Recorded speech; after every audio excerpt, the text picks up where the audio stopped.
What's up, everybody? Welcome to Podcast Now. I'm Alex, and in this video, I want to talk about why I'm warming up to the idea of Hogwarts Legacy appearing at Gamescom 2022. This is something that, we've kind of pitched before. I've had my doubts, I've had my concerns, but things are starting to turn around. So I'm simply going to walk you through where we're at with what's happened with Hogwarts, Chandler, Jeff Keighley, what we've heard about Gamescom, and then I definitely want you guys to make, and I kind of stress this in all my videos, you make your decision. I'm going to tell you how I'm kind of arriving at my conclusion, but you guys definitely let me know what you think in the comments, and I will respect your opinion so long as you respect mine. Let's get into it. So, one thing I think is like the first thing that probably pops in people's heads is, all right, Alex, Gamescom, you've been kind of one of the pushers of it, and I have. I will take that.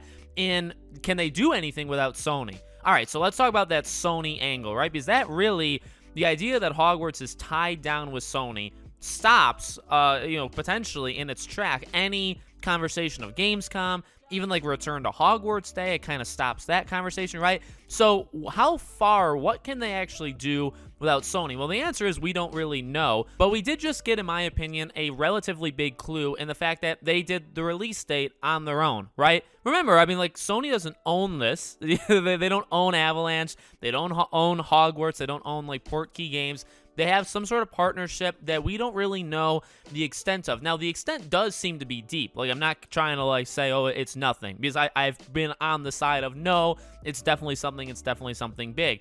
It seems to be something, but they did just tweet out the release date on their Twitter and nothing from PlayStation attached, right? There was no PlayStation blog that kind of went into extra details. Now, the question could be, could they show extended gameplay and stuff without kind of PlayStation's almost permission? We don't know.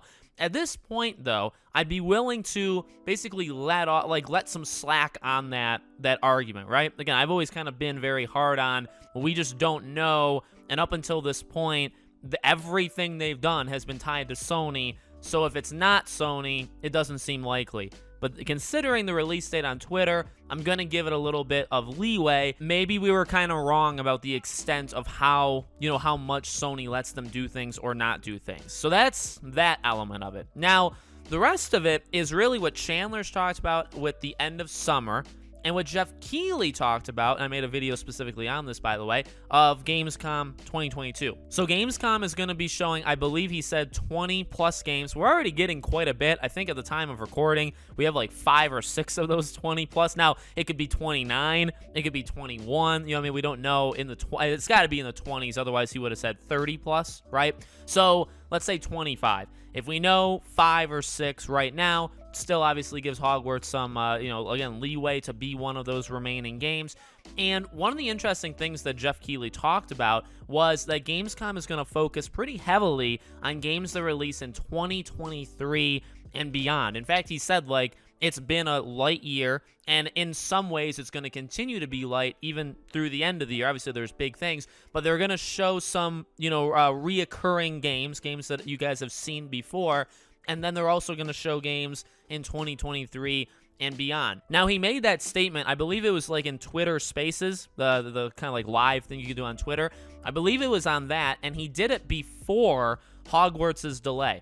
But a couple things to keep in mind. Number one, companies have to submit, they have to submit what they're going to show to him quite a bit in advance, 2, 3, 4, 5 weeks in advance, or even longer.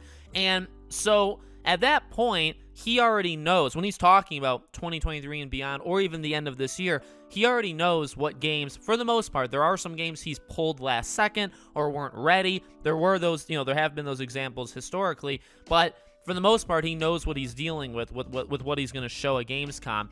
Now, he could have expected Hogwarts to be at the end of this year or in 2023, because also, don't forget this, they did not make the decision to delay the game the Friday that they announced it, right? That's not how it works. There are split-second decisions, but you got to imagine that they knew this game was going to be delayed for, quite a while. Not that long, but, maybe several weeks before they actually said something. So, again, how much does Jeff Keighley know versus not know?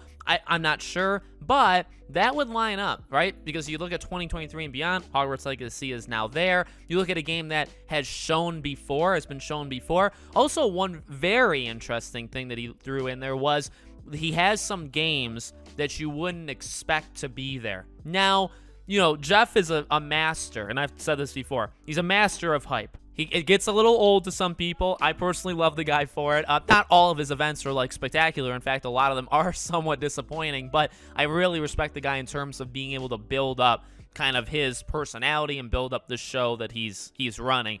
So I guess what I'm saying there is, could he just be saying that? Is it like God of War? Is God of War something you wouldn't expect to be there? Well, in a way, it kind of is, right? And that's what I'm thinking about with Hogwarts. So when I saw that line, that quote, I was like, that's very interesting, right? Because this entire time actually goes back to the first part of what we just talked about. We've been saying, well, does Hogwarts make sense to be a Gamescom? Can they even be a Gamescom because of Sony? The line of we have games that you wouldn't expect, those could be things like you wouldn't expect GTA. You wouldn't expect BioShock. You wouldn't expect Starfield necessarily. You wouldn't expect Fable. There's a lot of different reasons why maybe you wouldn't expect something because it's too soon. Maybe you'd expect something because of a company's contract. Now, that's the line of thinking with Hogwarts, right? Why wouldn't you expect Hogwarts at Gamescom? Well, because they haven't done it. They normally don't do it. They normally go to a Sony thing, right? So, again, it's picky, and you can only go down one line of, well, why wouldn't you expect it to be there? These other lines of thinking about that don't get you to Hogwarts, right? Again, why wouldn't GTA be there? Well, it's years away. It doesn't really seem like the right time, but maybe that's what he's talking about. It's something unexpected, right? So it doesn't have to be Hogwarts, but again, you're starting to, you line all these things up, and again, I'm simply making the case for why I'm warming up to the idea that this could happen. Final thing, of course, is the summer, the end of summer that Chandler has routinely, talked about. Now, the end of summer really, at this point, where we're looking at a time, the end of summer is either Return to Hogwarts, a Sony showcase, which would be in maybe mid-September, or Gamescom. Those are the only three things that I can really think of when I think of the end of summer and how they mean it. Now, end of summer can mean a lot of different things to different people. In my opinion, you have to go by kind of gaming developer lingo. Summer continues into September. Summer is basically the end of September. That still counts. So when Chandler says end of September, in my opinion, he could be talking about all the way through, not all the way, most of the way through of September. So that leaves Gamescom, because Gamescom probably could be looked at as the end of summer. You're kind of wrapping it up with a big showcase. Then you get into the winter time with Jeff Keighley's Game Awards, right? This is kind of like a celebration in the end of summer. I could totally see Gamescom meaning that.